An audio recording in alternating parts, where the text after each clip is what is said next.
Boker Tov. Aujourd'hui, le 16 du mois de Tevet, 24 décembre. On continue Bezrat Hashem.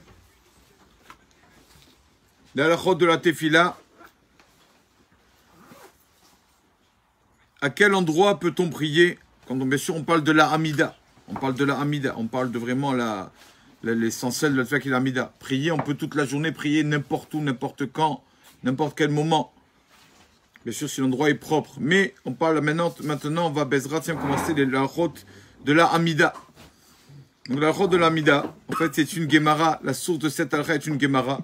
Hamid Palel, celui qui prie, Shemona Esrei, qui fait la Hamida où il y a 19 bénédictions. Il y avait 18, on a ajouté une, ça fait 19 par rapport aux 19 vertèbres de la colonne vertébrale. Il y en a 18 et un petit en bas à droite. Ça fait en tout, c'est pour ça qu'il y a en tout 19 bénédictions dans la Hamida. Celui qui prie, donc, qui fait sa Hamida, le Ya'amand al-Gabé Mita, ne peut pas être sur un lit, debout. Ou le al-Gabé ou pas, bien sûr une chaise aussi, il ne peut pas. Le al-Gabé Safsal, pas sur un banc. Toute chose qui le grandisse, il ne peut pas. Le al-Gabé Makom Gavo, pas un endroit qui est haut. Et là, Imken, sauf s'il était Zaken, le pauvre quelqu'un une personne âgée, il ne peut pas autrement. Ou Cholé, ou bien un malade, ou bien il faisait ça pour que la communauté entende. Donc déjà, d'où nous vient cette halakha qu'on ne peut pas prier sur un endroit qui est haut, parce que c'est un verset que le roi David a dit, Shira Ma'alot, Mima Amakim, Keratira Adonai. Akadosh Baruch Hu, je t'appelle, Mima Amakim, des profondeurs. Je t'appelle, je me fais petit, Kadosh Baruch Hu. Je ne suis pas quelqu'un de hautain et qui te demande des choses. Je me fais tout petit. Alors, quand une personne se fait petit, tu sais qu'il ne mérite rien, alors il peut se permettre de parler à Kadosh Baruch Hu.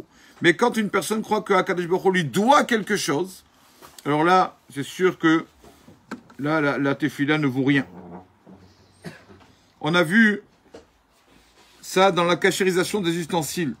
On sait que pour cachériser un ustensile, même quand on le cachérise, pas obligé de parler de cachérisation. Quand on prend un ustensile, un nouvel ustensile, tout le monde sait, quand on achète un ustensile, on doit le tremper au mikvé avant de l'utiliser. Et quand, voilà, ça c'est pour la Tevilat Kelim, pardon. Après, pour le cachériser, si par exemple,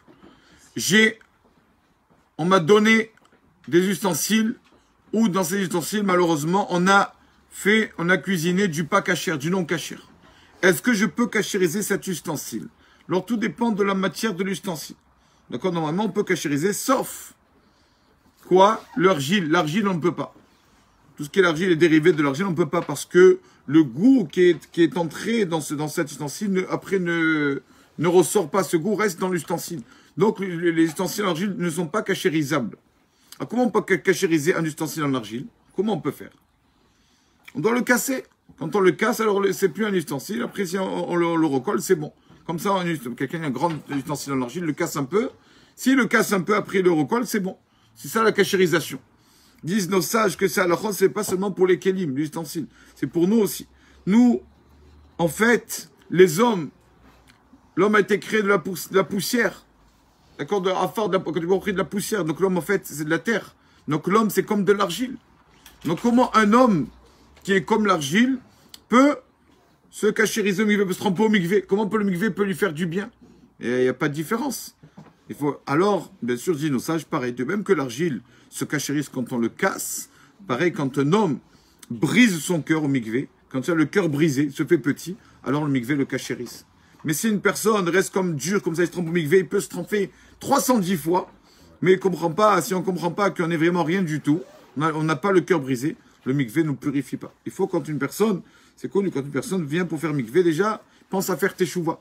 Non seulement le mikvé, toute mitzvah, on a vu déjà, toute mitzvah qu'une personne fait, avant de faire cette mitzvah, il doit penser à faire teshuva. Parce que des fois, comme dit le Harizal, des fois, on fait une mitzvah, au lieu de faire une mitzvah, on fait une faute. Parce que cette mitzvah, va dans les forces du mal. Quand on fait une mitzvah sans faire teshuva avant, cette mitzvah va dans les forces du mal. On donne de la force à la touma, à l'impureté. Un verset du roi David, Vela Racha, et au Racha, Amar Elohim Hashem a dit, pourquoi tu racontes, pourquoi tu étudies ma Torah? Donc malheureusement, des fois, on croit bien faire. C'est pour ça que faire tes chevaux avant tout, avoir le cœur brisé, alors la mitzvah a de la valeur. Pour cela qu'une personne ne prie pas dans un endroit qui est haut. Pourquoi? Parce que ça montre que, oh Hachem, moi je mérite tout, Hachem me doit quelque chose. Mimamakim, on prie toujours dans un endroit, se faire petit, se faire bas. D'accord? Pourquoi aussi on ne peut pas prier sur un banc ou sur une chaise ou quoi, se mettre haut comme ça? Parce que tout simplement, quand une personne se trouve sur un endroit, cet endroit est un peu bancal, une chaise ou un banc, on a toujours un peu peur de tomber. Nous ne sommes pas assez rassurés. Donc la personne, encore une fois, cette situation-là, qu'il se trouve sur un endroit, une chaise ou quoi, qui peut tomber à chaque moment, cette situation peut le déranger dans sa prière, dans sa concentration, dans sa amida, pour qu'il soit concentré dans l'amida. Nos sages nous ont dit, il ne vaut mieux pas prier dans un endroit qui est bancal ou qu'on a peur, qu'on n'a pas l'habitude, parce que justement, on n'a pas à voir la prière. C'est comme quelqu'un qui, par exemple, on l'a vu la Gemara, avec son âne, et s'il descend de l'âne, alors peut-être qu'on il volait l'âne ou quoi, alors il peut prier sur l'âne. Tout ça pour qu'il ait sa concentration. On a vu plusieurs fois comme ça. Quelqu'un se trouve dans le bus, et malheureusement, donc il a mal programmé sa journée, et il voit qu'il est dans le bus, mais je sais pas moi, des manifestations, des gilets jaunes par exemple. Et il se trouve donc bientôt dans 10 minutes de coucher du soleil, l'heure de mincha va bientôt finir, il est dans le bus. S'il se met debout dans le bus, comment il va faire sa amida comme ça, comme un roseau? Il ne peut pas faire sa amida comme ça. Il doit s'asseoir, faire sa amida en s'asseyant, comme ça au moins il a la concentration. Tout endroit où une personne ne sera pas concentré quand il sera debout, il peut s'asseoir. Quelqu'un qui est malade, quelqu'un qui est zaken, un vieux ou quoi, bien sûr qu'il s'assoit sur son lit. Enfin, même le pauvre vieux ou un malade qui ne peut même pas s'asseoir, même coucher, il l'a fait. Mais au moins s'asseoir. D'accord? Tout ça pour avoir la concentration. Tout dépend, c'est comme ça. Dans l'avion, quelqu'un drôle dans l'avion ou quoi, atterrissage, je sais pas quoi. Alors, ça va l'empêcher de se concentrer. Il vaut mieux qu'il s'assoie dans l'avion que d'être debout et de mal prier. L'avion, entre parenthèses, il faut qu'on fasse attention aussi l'avion pour qu'il n'y ait pas chasvé shalom, qu'on ne soit pas yotse srao befsedo, qu'une personne, des fois, malheureusement, on veut faire bien. C'est pas méchant, on veut bien faire, mais finalement, on fait mal. Quand on se met, par exemple, debout, sur le passage ou quoi, où on dérange les hôtesses, tout ça, de passer, etc. Alors, au lieu de faire un mitzvah, on fait Avera Chilul Hashem, on profane le nom d'Hachem. Il faut vraiment voir qu'on ne dérange personne pour faire un minyan dans l'avion, bien que ça soit après à l'atterrissage, je sais pas, quand il n'y a personne, je sais pas. Mais la personne, on doit toujours réfléchir et penser à ça, ne pas faire une mitzvah si on dérange les autres. Pareil, dans l'avion, quelqu'un n'est pas concentré, il vaut mieux qu'il fasse, souvent, sur tous les vols en ce moment, sont tôt le matin, on fait la prière de Shachrit, il vaut mieux que la personne s'assoie sur son siège avec concentration et faire la mitzvah, la tefila, la hamida, que de passer, de déranger les autres, etc., de ne pas être concentré.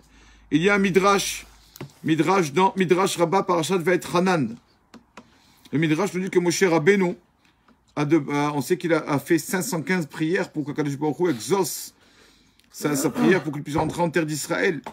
Et Kadosh Baruch Hu dit Moshe Rabbeinu, sache, En liberiya klum etzel bor'o. Je ne dois rien à personne. Kadosh Baruch Hu, tout ce qu'il nous donne, c'est matenat chinam, c'est un cadeau. Et Moshe Rabbeinu lui a demandé, maître du monde, Ribono shel olam, fais-moi savoir comment ça se passe.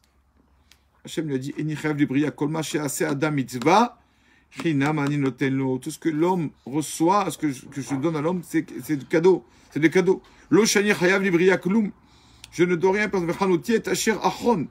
on se demande pourquoi celui-là l'a réussi, pourquoi celui-là, alors qu'il a fait tellement de problèmes, d'embrouilles, il a réussi financièrement. Hachem, c'est Hachem qui sait tout ça.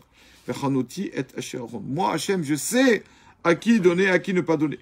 Comme ça, il dit le. Donc, toute personne, quand il vient prier sa Amida, première chose à savoir, j'ai pensé à faire Teshuvah. Et deuxièmement, de savoir qu'on ne mérite rien.